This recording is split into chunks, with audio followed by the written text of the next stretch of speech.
네, 반갑습니다. 캄보디아 선교사 김동구 목사입니다.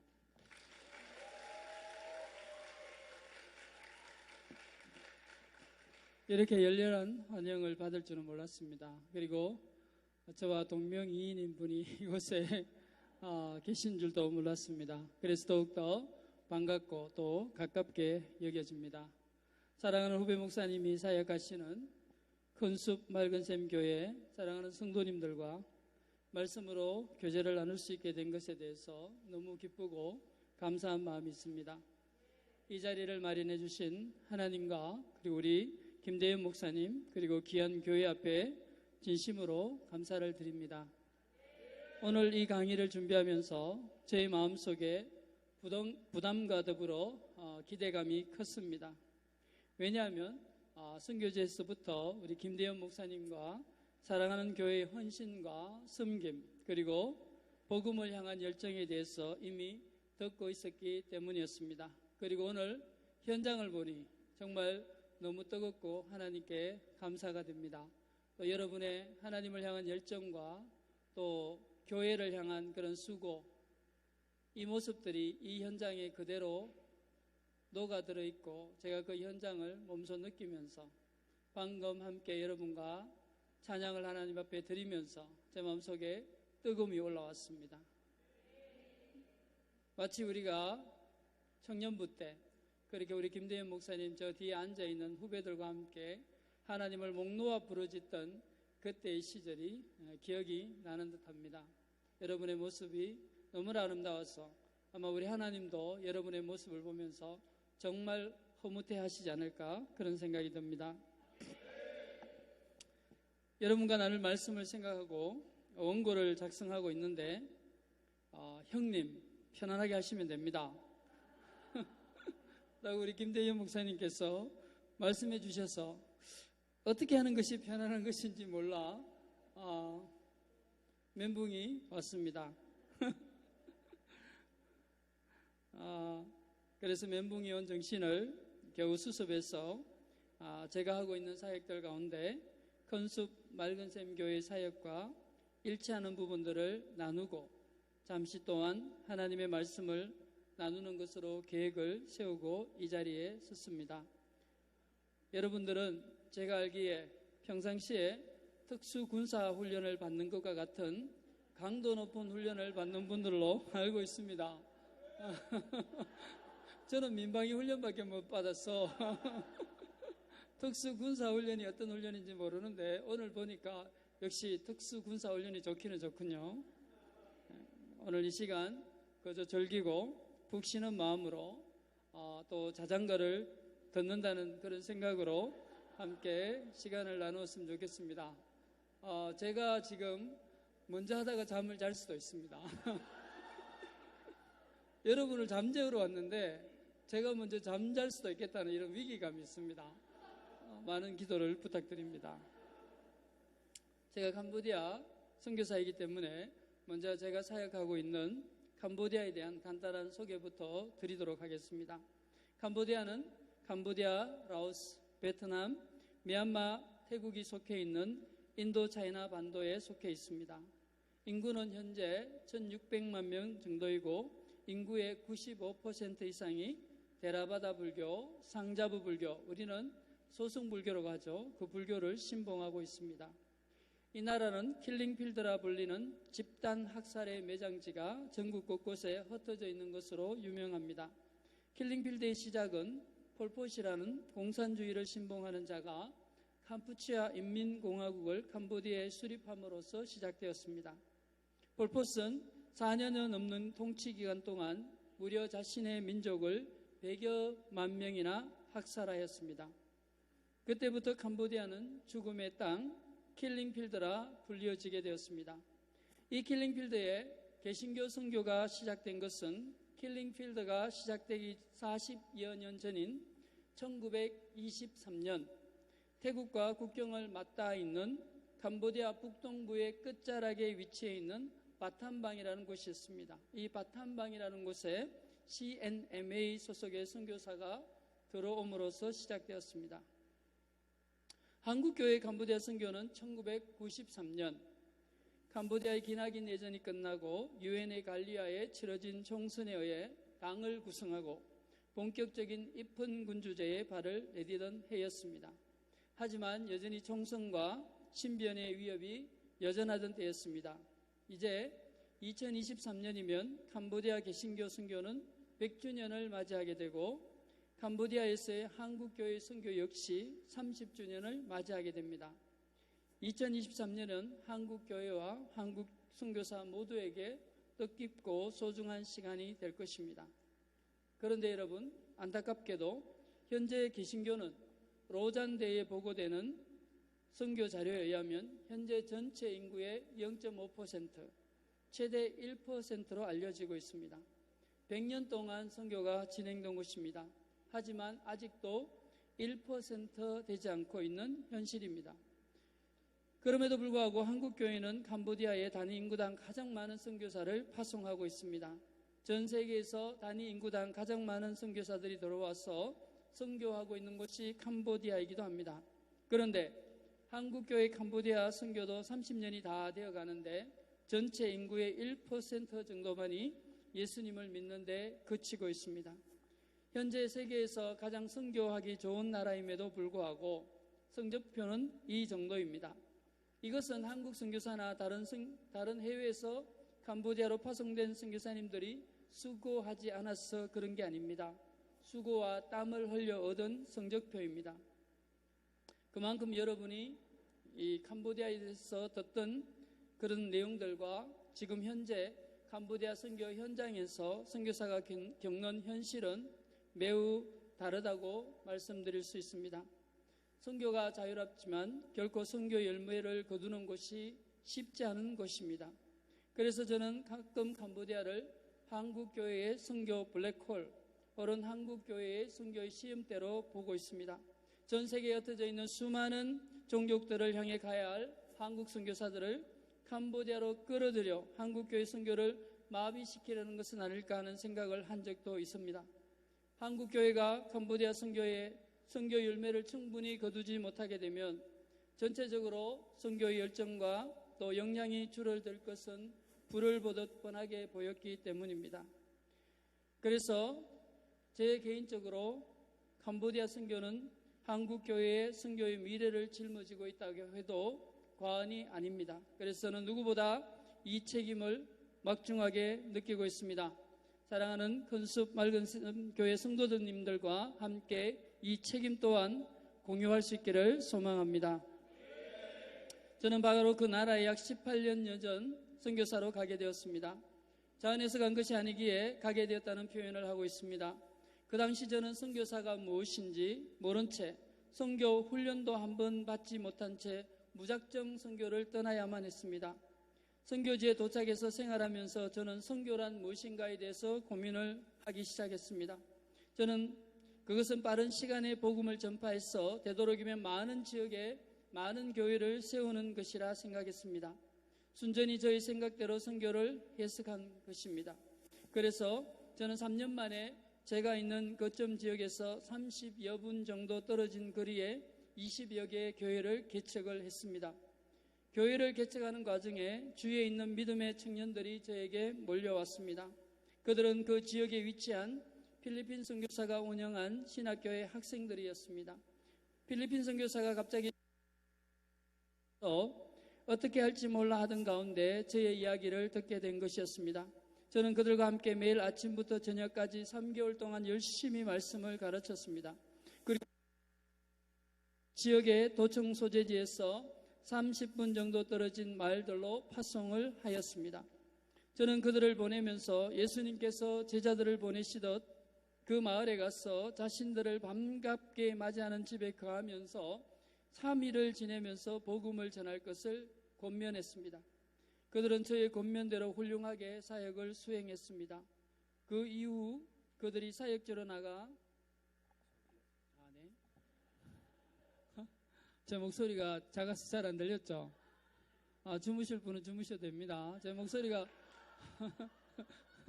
워낙 부드럽고 달콤해서 여러분들이 듣고 잠자기 아주 좋은 목소리일 겁니다. 네.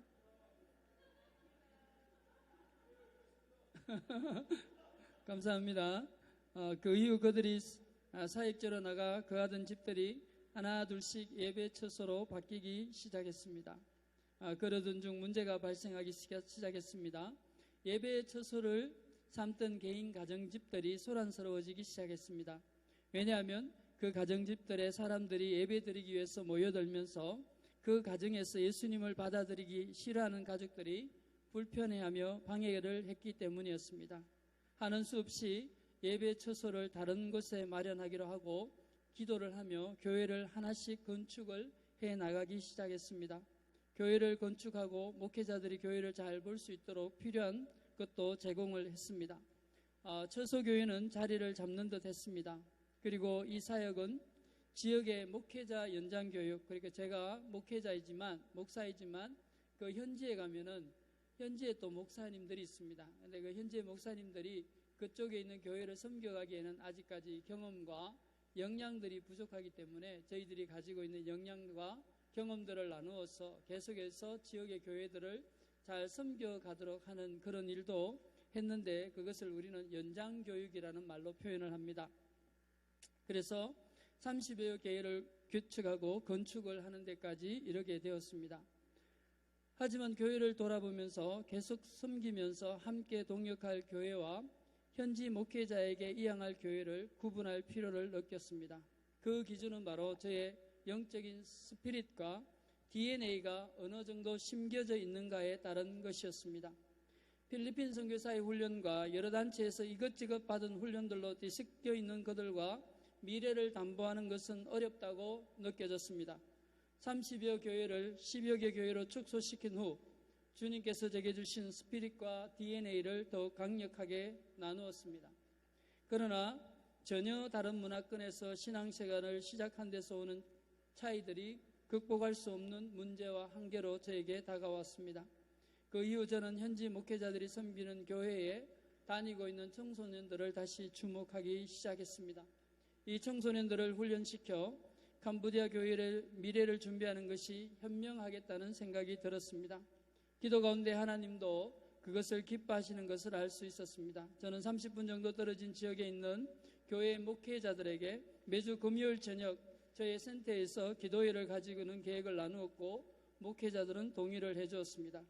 이렇게 매주 금요일 기도회가 시작되었습니다. 이 기도회는 3년 동안 계속되었습니다. 그러나 하늘에 불이 떨어질 듯 기도하고 찬양이 하늘을 찌르는 은혜가 있었지만 그때뿐이었습니다. 여전히 교회를 다니면서 사원을 다니고 절을 다니면서 교회를 다니는 일들이 반복되었고 끊이지 않았습니다. 어떻게 할지 몰라 마음이 복잡하던 가운데 기도를 하면서 저는 제가 처음부터 복음을 전해서 제자들을 세워 교회를 개척하고 세우는 일을 결심하게 되었습니다. 그래서 지금의 도청 소재지의 한 마을에서 개척을 시작했습니다. 한글과 영어 등을 가르치면서 마을의 학생들과 접촉을 하면서 복음을 전했습니다. 저의 장점은 복음을 명확하게 전하고 그 가운데 그들을 분명하게 확고하게 세우는 것이었습니다. 그러나 학생들의 친밀한 교제와 스킨십에는 상당한 약점이 있었습니다. 그런데 그때 제가 고엔두라는 국제 NGO 지부장을 겸임하고 있을 때인데, 그때 필리핀에서 스텝으로 온 알빈이라는 선교사가 있었습니다. 이 선교사는 친밀한 교제와 스킨십에 있어 탁월했습니다. 그래서 제 약점을 잘 보완해 주었습니다. 그때 저는 선교가 협력이며 연합이고 저희들이 섬기는 제자들이 모든 전인적 면에서 골고루 성장할 수 있도록 도와줄 수 있다는 사실을 발견했습니다. 왜 교회에서 많은 동역자가 필요하냐면, 저는 이 필리핀에 오신 이 알빈이라는 선교사님과 함께 동역하면서 깨달았습니다. 저에게 약점이 너무 많습니다. 이 약점이 자칫 잘못하면 우리 교회의 성도들이 성장하는데 오히려 방해가 될 때가 있습니다. 하지만 이 약점을 보완해주는 많은 동역자들이, 특별히 우리 김대현 목사님과 함께 동역하는 많은 분들이 그 김대현 목사님에게 보이는 약점을 보완해주고 그 부분에 대해서 더욱더 기도하면서 그 약점을 커버해 줄 수 있는 자신의 장점을 많은 성도들과 교회 앞에 나누게 된다면 저는 분명하게 확신할 수 있는 것은 여기에 있는 모든 성도님들이 모든 분야에서 정서적으로, 육체적으로, 영적으로 다 건강하게 더욱더 잘 성장하실 줄 믿습니다. 저는 복음을 분명하게 세우는 데 있어서 탁월한 장점을 갖고 있습니다. 하지만 관계 면에서는 굉장히 약점이 있었습니다. 하지만 저의 장점과 또 다른 선교사의 장점이 합쳐져서 함께 섬기는 학생들에게 전해졌을 때 저희 학생들은 저보다 훨씬 더 건강하게 성장하는 모습을 볼 수가 있었습니다. 그렇게 예배가 드려지고 하나둘씩 제자들이 세워지자 저는 또 다른 계획에 착수를 했습니다. 그것은 저의 제자들을 통해 교회를 개척하는 것이었습니다. 중고등학생들로 이루어진 이들로 교회 개척을 시도하는 것이었습니다. 저는 무모하게 보이는 이 일을 시작했습니다. 여러분, 중고등학생들, 한국의 중고등학생들, 그 나이 또래의 학생들로 하여금 교회 개척을 시도하게 하는 것이었습니다. 저는 먼저 그들이 교회 개척을 위해 나아갈 때 필요한 툴들을 연구하기 시작했습니다. 그래서 교회 개척의 툴로 모바일 스쿨이라는 것을 고안하게 되었습니다. 이 모바일 스쿨은 약 2시간 정도 진행되는 프로그램으로 동요, 복음성, 태권도, 영어, 한국어 교육 등이 뒤섞여 구성된 것으로 훈련을 받은 학생들이 마을에 나아가 나무 밑이나 동네 어느 집 아래에서도 이것을 진행할 수 있었습니다. 이렇게 해서 중고등학생들이 교회를 5군데 개척을 하게 되었습니다. 할렐루야. 여기 있는 중고등학생들 교회 개척할 수 있습니다. 아멘. 6개월 모바일 스쿨을 진행하자 선생들과 학생들 사이에 개인적인 유대관계가 생겨나기 시작했고 이들을 중심으로 예배가 드려지게 되었습니다. 5개의 마을에 있는 교회 학생들 가운데 성실한 자세를 가진 학생들이 보였습니다. 저는 이들을 센터 교회에 기거하며 신앙과 학업을 성실히 할 수 있도록 계획을 세웠고 학사관을 시작하게 되었습니다. 이 학사관에서 신앙훈련과 학업을 성실하게 잘 수행해준 학생들이 고등학교 졸업을 앞두게 되었을 때 고민이 생겼습니다. 그들의 대학 진학 문제였습니다. 하나님께 기도했습니다. 하나님은 제가 그들의 대학의 진학 문제까지 관심을 가질 것을 원하셨습니다. 저는 우선 프놈펜에 제가 있는 곳은 지역, 우리나라로 말하면 대구 같은 그런 지역이고요. 이들이 가서 대학을 공부해야 할 곳은 우리 한국의 수도인 서울과 같은 프놈펜이라는 곳이었습니다. 그래서 저는 프놈펜에 있는 대학을 먼저 찾아보았습니다. 그리고 프놈펜에 한국 정부의 자본으로 선교사에 의해 세워진 학교가 있었습니다. 여러분이 나중에 인터넷에 이렇게 서핑을 해보면 MPIC 기술학교 이렇게 하면 캄보디아에 이 한국 정부의 자본으로 세워진 기술학교가 있습니다. 이 기술대학교에 학생들을 보내기로 마음먹고 또 이 학교에 다 모두 한 곳에 대학을 진학하도록 그렇게 안내를 했습니다. 그런데 두 문제가 제 앞에 놓여 있었습니다. 하나는 대학을 진학하는 이들의 학비와 생활비 문제였고 하나는 프놈펜에 귀가할 처소의 문제였습니다. 어느 것 하나 만만한 것이 없었습니다. 그런데 이 문제를 하나님께서 프놈펜 외곽에 그 3층이나 되는 센터를 그 대구의 한 교회를 통해서 건축하시면서 해결해 주셨습니다. 저는 방 하나를 원했는데 하나님은 3층 빌딩을 주셨습니다. 할렐루야.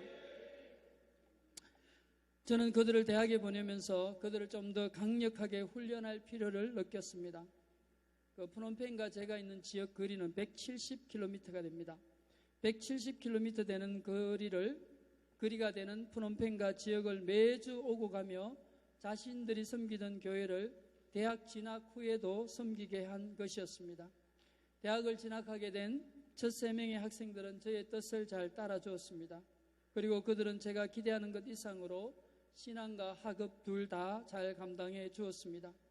비록 제가 프놈펜에서 그들과 생활하며 지내지 못했지만 왜냐하면 저는 계속 지역에 있었기 때문에 프놈펜에서 그들과 생활하며 지낼 수 없었습니다. 저는 대학 진학할 때까지 그들을 주님 안에 훈련시키고 함께 신앙의 삶을 나누었던 시간들에 대한 확신이 있었습니다. 이렇게 대학을 다니면서 이들은 유학도 했습니다. 그렇게 대학을 마친 후에 그들은 직장을 가지게 되었습니다. 직장을 가지고 2년이 지난 후 저는 그들과 함께 자신들의 후배를 위해 장학회를 만들 것을 제안했습니다. 그들은 저희 뜻을 따라주었고 100 of Scholarship이라는 장학회가 만들어졌습니다. 외부의 기금이 아닌 순전히 그들의 월급에서 떼어낸 후원금을 모아 후배들을 지원하기로 한 것이었습니다. 할렐루야. 이렇게 시작된 장학회는 40여 명에 이르는 졸업생과 재학생을 지원하는 일을 이루었습니다. 저와 그들이 함께 의논하며 장학회를 만든 것은 앞으로 캄보디아 프놈펜의 교회를 섬길 100명 이상의 장로를 세우는 목표 때문이었습니다. 많은 현지의 선교사님들이 이미 현지의 목회자를 세우는 데 집중이 되어 있었기에 저는 그들을 도와 교회를 함께 세워갈 장로를 세우는 데 마음을 먹기로 했습니다. 이 계획을 실행에 옮기고 그들과 의논하며 현지 교회들로 이들을 파송했습니다. 제가 그들을 프놈펜에 보내고 훈련시켜 난 이후에 프놈펜에 있는 각 교회들로 그들을 파송했습니다. 그러나 현지 교회가 아직 우리 학생들을 받고 섬길 만한 준비가 되지 못했고 우리 학생들 또한 아직 그 길을 갈 준비가 되어 있지 않다는 것을 확인했습니다. 하나님께 기도하고 그들과 의논 후 프놈펜의 교회를 개척하기로 마음을 먹었습니다. 그리고 드디어 작년 크리스마스를 맞이하여 개척 창립 예배를 드리게 되었습니다. 제가 사진 자료를 준비해야 되는데 이런 부분에 대해 잘 몰라가지고 사진 자료를 못 가져와서 좀 아쉬운데 나중에 제가 또 사진 자료를 통해서 함께 하나님의 은혜를 나누기를 원합니다. 그리고 저희들도 우리 여기 큰숲 맑은샘 교회 성도님들과 같이 5월 말에 전교인 리트릿을 다녀왔습니다. 그리고 저희들은 교회의 이름을 프놈펜 커뮤니티 처치라고 명명을 했습니다. 저는 일찍이 교회는 공동체라는 확신을 가지고 있었습니다. 그것도 그냥 공동체가 아니라 운명 공동체라는 확신을 가지고 있었습니다. 하나님이 우리에게 주신 모든 은혜와 연단 그리고 이 땅의 모든 하나님 주시는 축복이 이 땅에 하나님을 드러내는 공동체의 실현에 있다는 것을 알았기 때문입니다. 저는 이 공동체를 프놈펜 한가운데 세울 것을 결심했습니다. 불가능한 것도 아니었습니다. 이미 프놈펜 커뮤니티 처치의 성도들은 이미 깜뽕톰의 그 슬라카이시라는 지역입니다. 슬라카이시라는 지역의 지역교회의 선후배, MPIC 대학의 선후배, 모든 40명이 다 한 대학만 갔습니다. MPIC라는 대학, 전략적으로 그 대학만 다 진학을 했습니다. 그래서 그 대학의 선후배로 또 있습니다. 그리고 프놈펜 커뮤니티 처치의 멤버로 그렇게 또 있습니다. 그리고 직장의 선후배로 그렇게 또 엮여져 있습니다. 강력한 공동체를 이루고 있습니다. 앞으로 이 프놈펜 커뮤니티 교회의 성장은 지역에서 또 훈련받고 있는 그 학사관에 있는 학생들에게 또 많은 도전을 주고 있습니다. 자기들이 고등학교를 졸업하면 나도 저 선배처럼 저렇게 대학에 가서 대학을 마치고 직장을 가지고 나도 저 후배들에게 장학금을 줄 수 있는 훌륭한 선배가 될 수 있겠구나 라는 이런 꿈을 줄 수 있는 그런 구조를 또 하나님께서 허락해 주셨습니다. 그리고 슬라카이 지금 그 학사관에 자라고 있는 학생들은 이제 프놈펜에 다시 와서 프놈펜 커뮤니티 처치 교회 안에서 또 자신들이 해야 될 일을 또 하게 될 것입니다. 그래서 미래의 커뮤니티 교회 성장과 또 지역의 교회 성장이 엮이게 되었습니다. 서로의 미래를 위해 함께 기도하며 섬길 수밖에 없는 선순환 구조가 만들어지게 된 것입니다. 이 일을 이루도록 놀랍도록 역사해 주신 하나님께 감사를 드립니다. 저는 이 큰숲 맑은샘 교회를 보면서 하나님께 너무 감사했습니다. 오늘날 대한민국에 누가 이렇게 한 사람 한 사람의 인생을 소중하게 여기고 가슴에 담고 밤이든 낮이든 시간 따지지 않고 찾아가서 그들의 고민과 아픔을 듣고 함께 기도하며 자기를 따르라, 자기를 주목하라가 아니라 자기의 문제를 해결해 주실 수 있는, 우리의 문제를 해결해 주실 수 있는 그 하나님을 바라보게 하기 위해서 모든 시간과 물질과 건강까지 아끼지 않는 목사가 있다는 것 대단하죠, 여러분? 저는 김대현 목사님 저희 후배지만 예전부터 한가닥 하는 성격은 있었지만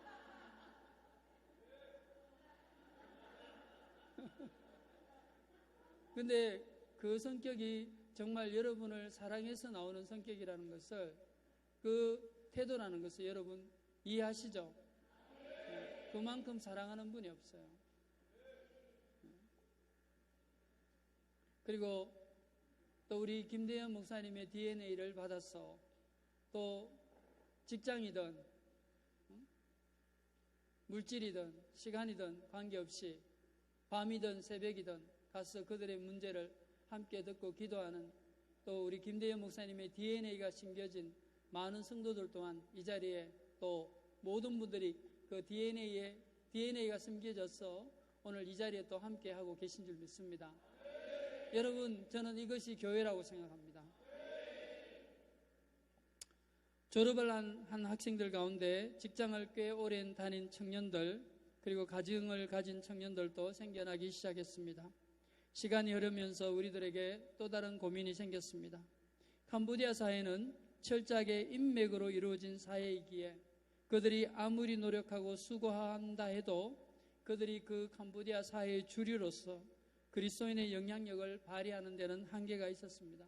요즘 우리 한국에도 보니까 금수저, 흑수저 이런 식으로 이야기하면서 한국 사회의 인맥을 빗대어서 하는 그런 많은 말들이 있습니다. 이것이 우리 청년들로 하여금 앞으로 미래의 자신의 삶의 한계를 결정짓게 하는, 또 그렇게 될 수밖에 없겠다고 운명처럼 받아들이게 하는 그런 무서운 말들임을 또 우리는 알고 있습니다. 그런데 이 캄보디아 또한 마찬가지입니다. 인맥이 이미 형성되어 있는 사회이기에 아무리 크리스찬들이 저렇게 예수님을 믿고 수고하고 노력한다 해도 그들이 그 사회의 주류로서 그리스도인의 영향력을 발휘하는 데는 한계가 있습니다. 저는 이들이 그리스도인으로서 캄보디아 사회에 영향을 발휘하기 위해서는 이들을 사업가로 키우는 것이 필요하다는 생각을 하게 되었습니다. 자신들이 현재 가진 경험과 또 한국이나 또는 외국 교회의 자본과 기술이 접목이 될 날을 바라보며 기도를 하도록 했습니다. 아직 뚜렷한 결과들이 나오지는 않고 있습니다. 그래서 제가 먼저 캄보디아 안에서 사업에 대한 경험이 필요하다고 느꼈습니다. 그래서 푸놈펜에 본죽, 여러분 본죽 아시죠? 본죽 아세요? 본죽이 크리스찬 기업이더라고요. 저는 크리스찬 기업인 줄 몰랐어요. 여기서 본죽이 크리스찬 기업인 거 알고 계신 분 계셨습니까? 정말 놀랍도록 성숙된 크리스찬 기업이에요.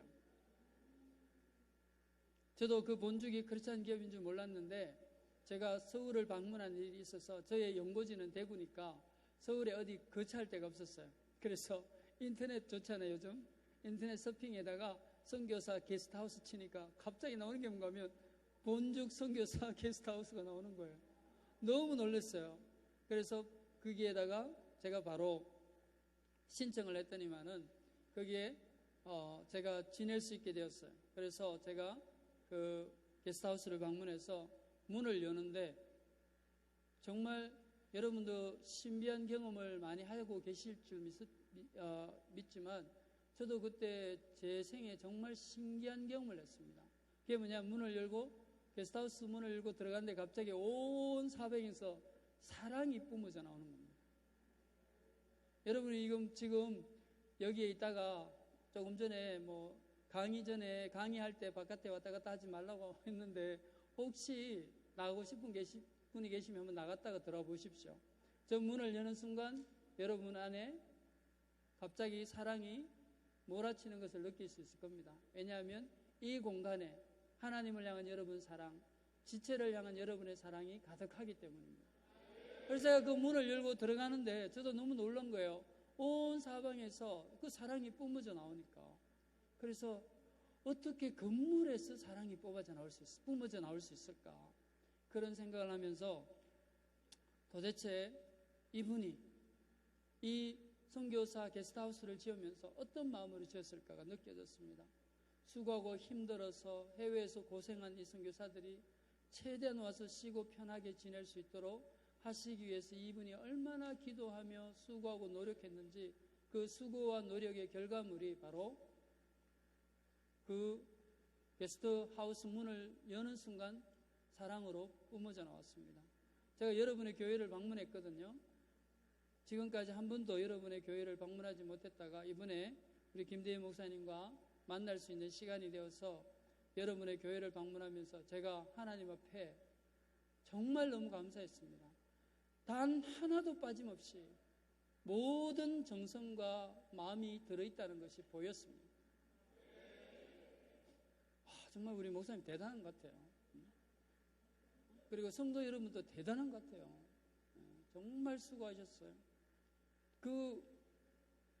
농담이 아니고 여러분에게 좀 더 이렇게 아부하는 말이 아니고 정말 하나하나 의자 하나 놓는 거, 색깔 배치 하나까지. 제가 그걸 볼 줄 아는 사람이니까 저도 대단한 사람이겠죠. 어떤 사람 봐도 몰라요. 맞죠, 그죠? 예쁘다 이러지, 와, 이래 안 하거든. 그래서 너무 놀랐고, 근데 그 본주 게스트하우스가 그렇게 선교사들을 위해서 지어진 곳이었고, 그래서 거기서 본주기 크리스찬 기업이라는 걸 알게 되었습니다. 그리고 거기에서 이제 이 본죽을 운영하는 분이 너무 궁금해서 제가 간정을 잘 안 읽거든요. 간정집을 잘 안 읽고 또 간정하는 걸 그렇게 즐겨하지 않는데, 근데 책상에 보니까 간정집이 하나 있었습니다. 그래서 바로 앉은 자리에서 그 간정집을 다 읽었는데 정말 이사장님이 너무 대단한 분이셨어요. 기업을 교회로 만들어 놓으셨어요. 할렐루야. 기업이 교회였어요. 기업이 교회. 어떻게 이럴 수가 있지? 교회를 교회로 만드는 것도 힘든데 교회를 교회로 만드는 거 힘드시죠? 우리 김대현 목사님 얼마나 힘드시겠어요? 분명히 교회인데 교회를 만들어 가야 되니까. 맞습니까? 얼마나 힘든지 몰라요. 근데 기업을 교회로 그 이사장님은 만들어 놓으셨더라고요. 너무 대단해서 제가 놀래서 참 이분을 만나고 또 대화를 나누면서 또 많은 것을 배웠습니다.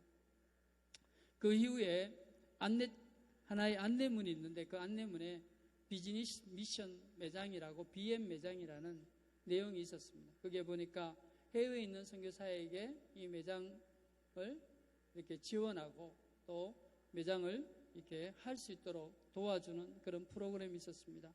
그래서 제가 바로 그 프로그램에 지원을 했고, 그래서 본죽을 또 오픈하게 되었습니다. 프놈펜에. 그리고 지역에는 또 제가 그 휴게소가 있는데 그 휴게소에 또 식당을 오픈했습니다. 제가 직접 이제 사업에 대해서 이해하고 사업을 경험해야지만 제가 키운 제자들에게 앞으로 미래에 캄보디아 교회에 영향을 미치고 사회의 주류로서 살아가게 하기 위해서 이 사업에 뛰어들도록 할 수 있다고 생각했기 때문에 제가 먼저 사업을 경험을 해야만 했습니다. 그런데 오픈하자마자 코로나의 직격탄을 맞았습니다. 서슬프른 사업의 칼날에 단번에 중상을 입고 말았습니다. 하지만 코로나의 파고도 너무 아직 견디고 버텨내고 있습니다. 할렐루야. 때로는 견디고 버텨내야 될 때도 있는 것 같습니다. 하나님의 뜻대로 했는데 굉장히 의문을 많이 가졌습니다. 하나님, 분명히 제 마음으로 한 게 아니고 이런 뜻을 갖고 제가 하나님 앞에 기도하면서 했는데 어찌했어? 근데 때로는 우리가 알 수 없는 또 어떤 문제 앞에서 또 하나님 앞에 기도해도 응답하지 않는 문제 앞에서 때로는 버티고 견뎌야 될 순간도 있다는 사실을 저도 깨닫게 되었습니다. 이 두 개의 일을 병행하면서 캄보디아 농산물 공급 체계가 굉장히 불안정하고 가변적이라는 사실을 알게 되었습니다. 그래서 지역의 식당 뒤에 있는 땅에 농산물을 직접 공급하는 체계를 세울 작정으로 농장을 시작하게 되었습니다. 소도 키우고 닭도 키우고 오리도 키우고 염소도 키우고 있습니다. 물론 채소도 재배하고 있습니다. 이 모든 것은 저와 함께 신앙의 길을 걸어온 그들에게 사업의 기회를 제공할 수 있는 터전을 만들어 주고자 함입니다. 아직 갈 길이 멀어 보입니다. 그러나 지금까지 그들과 저의 길을 함께 하신 하나님이 능히 가능하게 하실 줄 믿습니다. 사랑하는 큰순 맑은샘 교회 성도 여러분, 교회는 한 번 모여서 예배드리고 다음에 보자고 손을 흔드는 것이 결코 아닙니다. 교회는 운명 공동체입니다. 내 형제의 삶이 나의 삶이고 나의 삶이 내 형제의 삶으로 여겨지는 곳입니다. 형제가 기뻐하면 기뻐하고 형제가 울면 함께 우는 것은 우리가 그리스도인의 운명으로 엮여져 있음을 보여주는 것입니다. 성찬식에 주의 피와 살을 우리가 경험합니다. 기념합니다. 그것은 주님의 죽으심이 우리의 죄와 허물 때문인 것을 기억하게 하는 것도 있습니다. 하지만 근본 이유는 그리스도의 피와 살로 우리가 한 형제, 한 가족 된 것을 더욱 상징적으로 강하게 분명하게 보여주기 위함입니다. 아멘. 우리가 성찬식에 피와 살을 경험하는 것, 우리 피보다 물보다 갑자기 한국말이 하도 이제 캄보디아어로만 설교하다 보니까 한국말이 어색해요. 피보다 물보다 피가 진하다. 겨우 우리가 이야기하면 뭐냐면 가족들을 피를 나눈 그 정도 사이로 이야기합니다. 그러나 그리스도 안에서 우리가 성찬식을 함께 하는 것은 뭐와 뭐를 나누는 거예요? 피와 살. 피뿐만 아니라 살을 나눈 사이입니다. 그래서 성찬식을 경험하는 것은 우리가 한 가족, 한 공동체, 한 지체가 된 것을 더욱 상징적으로 강하게 드러내게 하기 위해서 하나님께서 우리에게 주신 지혜입니다. 저는 캄보디아 선교사로 사역을 시작하면서 처음에는 제가 그들을 이끌고 가르치는 리더라고 생각하고 강력하게 복음 위에 그들의 삶을 세우는 데 집중했습니다. 하지만 하나님은 저를 점점 더 디딤돌이 되게 하셨습니다. 그들의 육적인 삶, 정서적인 삶, 영적인 삶의 풍성을 채우고 그 삶으로 나아가도록 그들을 떠받치는 디딤돌이 되게 하셨습니다. 그들을 이끌고 가르치는 리더의 자리에 있을 때는 너무 무겁고 힘들었습니다. 하지만 하나님이 저를 디딤돌이 되게 했을 때 저는 하나님 자유와 평안을 얻을 수 있었습니다. 저의 카톡 사명이 뭐냐면 디딤돌입니다. 제 인생을 통해 나와 함께하는 모두에게 이 정서적이고 육체적이고 영적인 면에서 그 새 영역의 삶에서 풍성함을 누리게 해주는 삶이 되고자 하는 소망이기 때문입니다. 저는 예수님께서 제 삶을 이렇게 해주시는 디딤돌이 되셨다는 것을 깨닫고 있습니다. 주님은 우리에게 분명히 말씀하십니다. 내가 온 것은 양으로 생명을 얻게 하고 더 풍성히 얻게 하려 하십니다. 아멘. 이 생명이 단순한 영적인 생명이 아니라 정서적인 생명, 육체적인 생명, 영적인 이 세 가지의 생명에서 우리의 삶을 이 모든 영역에서 우리의 삶을 풍성케 해주시기 위해서 예수님은 이 땅에 오신 줄 믿습니다. 그리고 그 십자가에서 죽어 서셨습니다. 단순히 저의 허물과 죄를 용서해 주시는 그 정도에 그치는 것이 아니라 그 죄를 넘어서 그 죄를 지배하고 그 죄를 다스리고 그리고 그 너머에 있는 죄를 다스리는 그 너머에 있는 정서적이고 육체적이고 영적으로 완전히 풍성한 그 삶을 주시기 위해서 예수님께서 이 땅에 오셨음을 저는 믿습니다. 이제 저는 디딤돌에서 제 삶의 위치를 좀 더 분명하게 할 단어를 찾았습니다. 디딤돌보다 좀 더 멋있는 단어가 없을까 고민을 했습니다. 그래서 Life Build Up 따라해보세요. Life Build Up Life Build Up 삶을 세우다. ER 붙여서 삶을 세우는 사람. 아멘. Life Build Up 그렇습니다. 저는 그리스도 안에서 저와 함께하는 모든 이들의 삶을 새 영역 모두에서 풍성하게 하는 삶을 살게 하고 싶습니다. 프놈펜 커뮤니티 교회 성도들의 삶을 그렇게 만들어주고 싶습니다. 그리고 그들이 자기와 함께하는 모든 사람의 삶을 풍성케 하는 그 일을 위해 시간과 물질을 들이는 수고를 감당하는 것을 보고 싶습니다. 아마 여기에 있는 건수 맑은샘 교회의 비전 또한 그럴 것이라고 믿습니다. 아멘. 우리 김대현 목사님이 이러한 시간을 드리고 물질을 드리는 것은 여러분의 풍성한 삶, 하나님 안에서 우리가 누렸던 저기 4명의 후배들이 있는데요. 저희들은 대학 시절을 특별하게 보냈어요. 너무 즐겁게 은혜 속에서 형제보다 더 가깝게 서로의 삶을 나누고 도전하면서 그렇게 대학의 시간들을 보냈거든요. 그 보냈던 시간들이 지금 또 이렇게 살아가는데 삶의 원동력이 되어 있고, 오늘 또 이렇게 만나서 한 20년 더 돼서 만난 분들도 있어요. 우리 사모는 22년, 우리 하성수 목사는 25년 제가 선교지 나가서 이제 와서 만났는데, 보면서 우리가 그때 보냈던 그 시간들이 얼마나 소중했는가를 다시 한 번 더 생각을 하게 됩니다. 우리는 모르게 청년 시절에 우리는 알지 못하게 그저 후배들과 선배들이 행복했으면 좋겠고, 하나님 안에서 풍성했으면 좋겠고, 하나님을 찬양할 때 그 찬양의 기쁨이 넘쳤으면 좋겠고, 기도할 때 뜨거운 눈물이 흘렀으면 좋겠고, 가슴 아픈 곳에 가슴이 아픈 일이 없었으면 좋겠고, 예수님을 믿는 이 삶이 너무나 기뻐서 다른 사람에게 얘기하지 않고서는, 나눠주지 않고서는 못 배기는 그런 사람들이 우리 옆에 넘쳐났으면 좋겠고, 그런 식으로 우리는 대학 시절을 보냈습니다. 그리고 그 마음으로 지금 또 살고 있습니다. 우리 함께하는 우리 후배들과 또 우리 김대현 목사님, 그런 마음으로 교회를 정말 죽듯이 섬기는 것을 제가 봤습니다. 여러분 힘들게 하지 마십시오.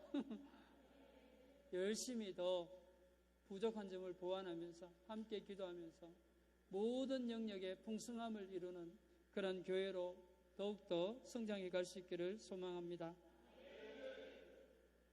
사랑하는 건수 맑은샘 교회 여러분, 제가 이런 삶을 살아가게 된 데는 저의 디딤돌이 되어준 또 이 후배들이 있습니다. 여기에 있는 사랑하는 후배들, 우리 대현 목사님, 성훈 목사님, 정주 선교사님, 성수 목사님, 이런 분들은 우리가 조금 전에 제가 말씀드렸다시피 돌샘이라는 이름으로 묶여져 있습니다. 돌샘이라는 강력한 대학 공동체 안에서 우리는 서로의 삶을 나누고 지지하고 서로에게 도전이 되는 삶을 살았습니다. 잊을 수 없는 대학 시절을 보냈습니다. 그렇게 이어진 강력한 연대는 아직도 이렇게 이어지고 있습니다. 이들과의 그러한 추억과 나눔들이 오늘 제가 이런 삶을 살게 된 원인과 원동력입니다. 그리고 앞으로 이 삶을 살아가는데 그런 원동력과 힘이 또한 될 것을 저는 믿습니다. 사랑하는 성도 여러분, 건수 맑은샘 교회는 이런 공동체적 연대가 어느 교회들보다 가장 강력하고 힘있게 엮여져 있는 것을 알고 있습니다. 아멘.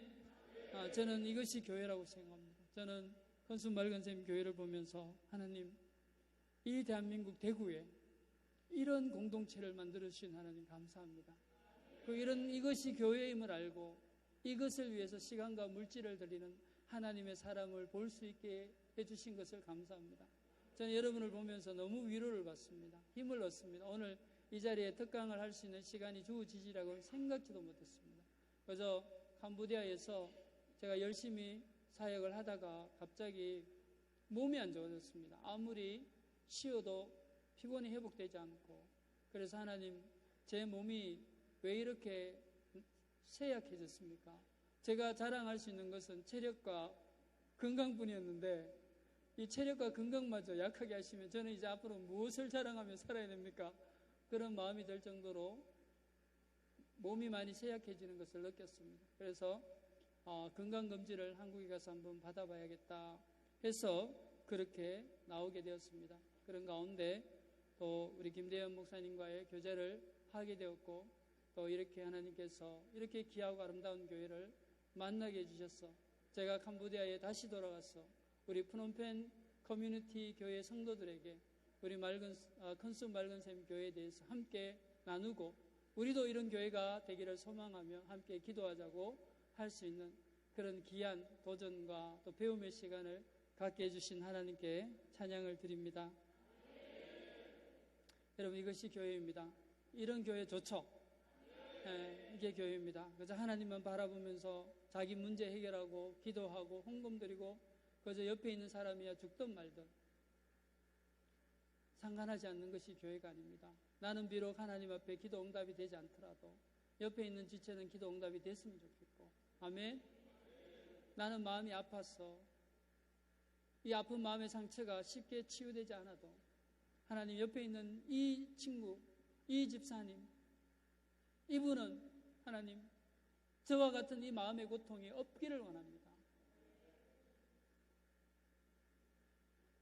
저는 무슨 일이 잘 안 풀려서 힘들고 어려울지라도 하나님, 나와 함께하는 이 공동체에 있는 모든 하나님의 백성들은 일이 술술 잘 풀렸으면 좋겠습니다. 이 마음을 가진 자들이 모인 곳이 바로 교회입니다. 우리 주님께서 이러한 공동체를 이 땅에 남기시기 위해서, 이 땅에 드러나게 하시기 위해서 십자가에 죽으셨습니다. 모든 것을 버린 것은 우리로 하여금 이러한 공동체를 보게 하시고 이러한 공동체를 이 땅에 만들기를 바라는, 그리고 그 비전을 향해서 우리의 삶이 온전히 하나님 앞에 드려지기를 원했기 때문에 예수님은 이 땅에 오셔서 십자가에 돌아가신 것입니다.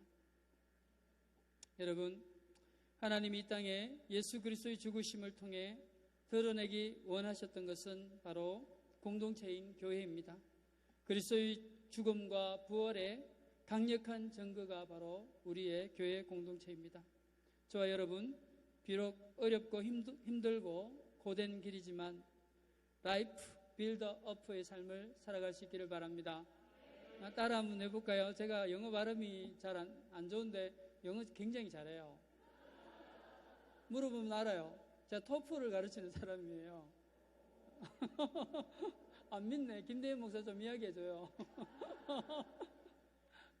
근데 발음 별로 안 좋아요. 농담이고. 자, 라이프 빌드 업.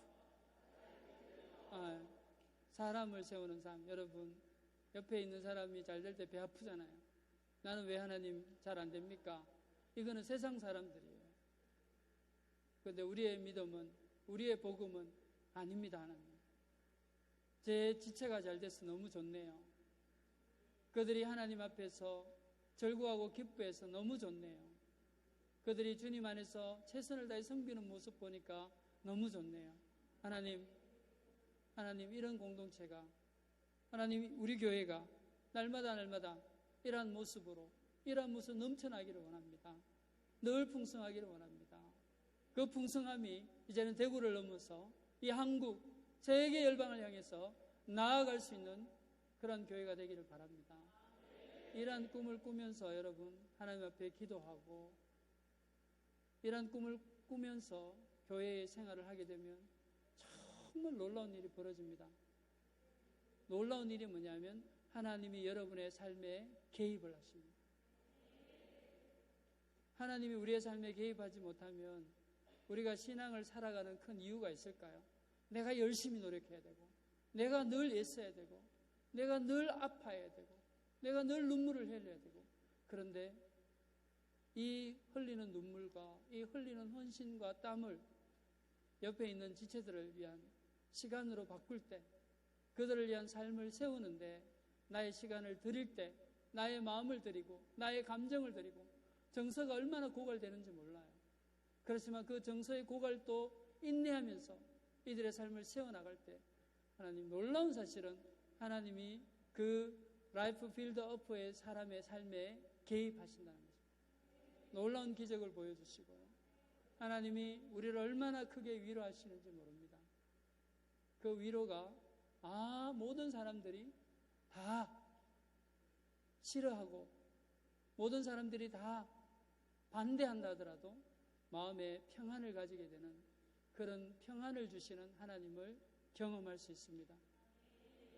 이게 크리스찬들이 이 땅에서 누리는 복인 줄 믿습니다.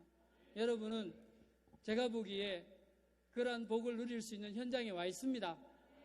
그 현장에 와 있는데 근데 현장에 있으면서도 못 누리면 얼마나 억울하겠습니까? 아멘. 이 현장에 와 있습니다. 대구 어느 교회에 가도 그런 현장들이 잘 없습니다. 대부분 성도님들이 하나님 앞에 자신의 삶을 정결케 하고 자신의 삶을 거룩하게 하고 하나님 앞에 정하게 하는 데만 관심이 많이 있습니다. 하지만 옆에 죽어가는, 옆에 기도해달라고 소리치고 있는, 교회 가니까 나의 부족함과 연약함을 얘기할 수 있는 상대가 없습니다. 선교사의 삶이 얼마나 힘들고 어려운데 때로는 선교사의 연약함이 너무나 많이 있습니다. 하지만 이 연약함을 말하기가 너무나 무섭습니다. 왜냐하면 선교사가 그 정도야 라고 얘기 들을까 싶었어요. 선교사도 사람입니다. 그렇죠? 네? 얼마나 아픔이 많겠습니까? 어려움이 많겠습니까? 그리고 현지인들과 다른 문화권에서 사는 그들과 함께 갈등이 얼마나 많겠습니까? 그들에게 상처 주는 것도 많고 그들에게 상처받는 것도 얼마나 많겠습니까? 그럼에도 불구하고 그런 이야기들을 잘 나누지 못할 때가 있습니다. 왜냐하면 그렇게 나누면 안 될 것 같아요. 분위기가 그렇게 돼 있잖아요. 그래서 이렇게 보면 참 안타까운 게 가면을 많이 쓰고 있어요.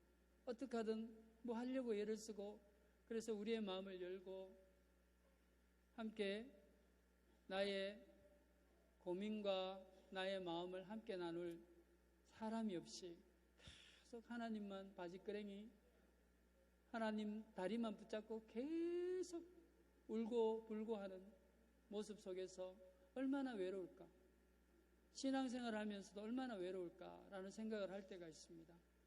하지만 사랑하는 여러분, 하나님의 교회는 모든 것이 다 용납되는 곳입니다. 아멘.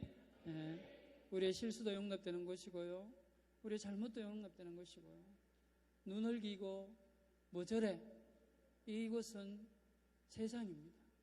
하나님의 교회는 모든 것이 다 용납되는 겁니다. 왜냐하면 예수님께서 십자가에 죽으셨습니다. 예수님 왜 십자가에 죽으시고 세상을 이겼다고 하셨을까요? 여러분, 이 세상에서 이기는 사람이 누굴까요? 모든 걸 포용하는 사람입니다. 모든 걸 포용하는 사람 앞에는 방법이 없어요. 쿡 찔렀는데 니 찔렀나? 그래, 니 속 시원하나? 누가 저의 옆구리를 찔렀어요. 자기 마음 편해지려고. 찔렀는데 제가 고개를 쳐다보면서 그래, 찔렀나? 이제 속 편안하나? 이러면은 그 사람이 어떻게 되겠습니까? 제가 무슨 말인지 알아들었어요?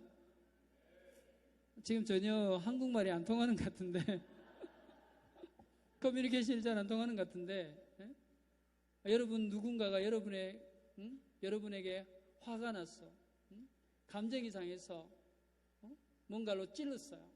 찔렀는데 여러분이 그걸 보면서 화내지 않고 대꾸하지 않고 쳐다보면서 그래, 찔렀나? 이제 마음 좀 편하나? 이런 사람을 누가 이기겠어요? 못 이겨요. 예수님은 세상을 그렇게 안아버렸었어요. 세상이 예수님을 멸시하고 천대하고 못 받고 죽여도 그래, 세상아, 나를 죽이고 나니까 너 마음이 편하냐? 이렇게 하시면서 예수님은 이 세상을 안으셨습니다.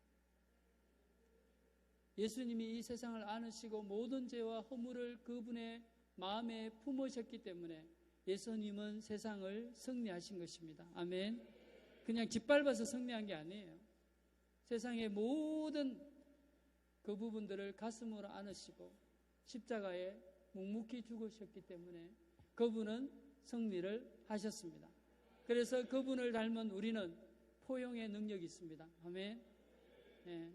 그래서 여기에 부족한 게 있고 나약한 게 있고 못난 게 있어도 괜찮습니다. 아멘. 네. 목사님, 선교사님이 캄보디아에 선교 몇 년 했는데 설교 수준이 저 정도밖에 안 돼. 괜찮습니다. 괜찮습니다. 왜냐하면 앞으로 잘하면 되잖아요. 네? 실수하면 하나님께 그렇게 하면 돼요. 하나님, 이번에 좀 실수했네. 다음 잘할게요. 좀 기다려주세요. 아멘. 네. 이게 교회입니다. 하나님이 우리 애를 받아주셨고 하나님이 받아주셨기 때문에 우리는 이웃과 우리의 지체를 받아들이는 겁니다. 이렇게 할 때 우리 모두는 틀림없이 저는 확신합니다. 라이프 빌더 어프가 될 것입니다. 여러분을 통해서 옆에 있는 사람들이 행복하구나. 이분을 만나니까 행복이 뭔지를 알겠구나. 이분을 만나니까 인생의 삶의 스토리가 있어야 되겠구나. 스토리가 있는 인생이 어떤 것인 걸 알겠구나.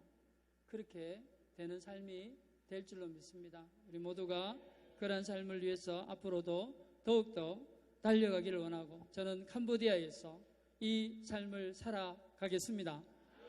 저를 위해서 기도를 부탁드리고 프놈펜 커뮤니티 교회를 위해서도 기도를 부탁드립니다. 그리고 여러분들도 이제는 가족입니다. 가족보다 더 진한 가족이 되었습니다. 이 가족이 아파하고 슬퍼하는 것은 용납하면 안 됩니다. 반드시 하나님 이들의 얼굴에 웃음꽃이 피어야 하고 마음 한 곳에 평안이 넘쳐야 하고 방금 조금 전에 찬양을 하는데 그 찬양 뭐죠? 주님은 산성 뭐죠?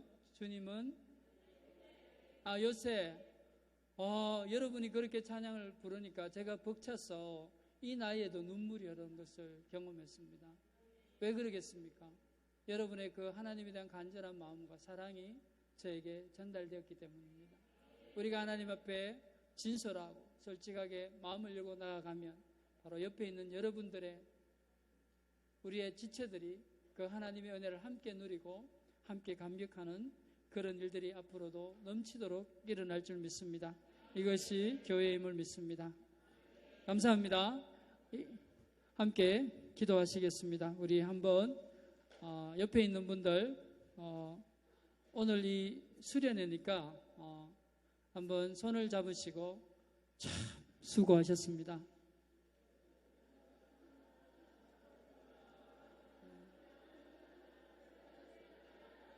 자, 손잡은 채로 함께 한번 기도하겠습니다. 하나님, 제가 이웃이 되어주겠습니다. 우리 교회에 누군가가 외로울 때 제가 그 분의 친구가 되어주겠습니다. 손잡아 주겠습니다. 그리고 우리 교회는 손잡고 동행하는, 앞으로 뛰쳐나가는 교회가 아니라 손잡고 동행하는 교회가 되기를 원합니다. 네, 함께 건수 맑은샘 교회를 위해서 우리 또 프놈펜 커뮤니티 교회와 제 사역을 위해서 기도해 주시면 감사하겠습니다. 기도하겠습니다.